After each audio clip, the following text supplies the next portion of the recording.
আজকে কি স্প্রে করা হচ্ছে শশার জমিতে? শশার জালি বড় হচ্ছে না দেখে ভিটামিন এসিআই কোম্পানির।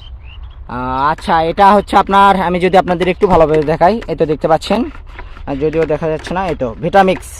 হ্যাঁ, ভিটামিক্স হচ্ছে আপনার এসিআই কোম্পানির শশার জালি বড় করার জন্য আমরা কিন্তু এটা আজকে স্প্রে করে দিচ্ছি।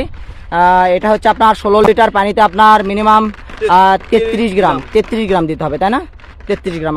আমি যদি আপনাদের একটু ভালোভাবে দেখাই, এই তো দেখতে পাচ্ছেন আমাদের শশাগুলো মানে জালি চলে এসেছে কিন্তু আশা অনুরূপ বড় হচ্ছে না। এই তো দেখতে পাচ্ছেন প্রত্যেকটা গাছে কিন্তু জালি আছে কিন্তু আপনার জালিগুলো বড় হচ্ছে না। এই তো দেখতে পাচ্ছেন, এটার জন্য আমরা এসিআই কোম্পানির এই ভিটামিক্সটা আপনার স্প্রে করতেছি যাতে খুব দ্রুত এই শশা আশা অনুরূপ বড় হতে পারে। আমি যদি আপনাদের একটু ভালোভাবে দেখাই, আমাদের প্রত্যেকটা গাছেই কিন্তু পর্যাপ্ত শশা এসেছে। আমি যে পাশে এখন বর্তমান দাঁড়িয়ে আছি, এটা হচ্ছে আপনার মালিনী। তো মালিনীর আপনার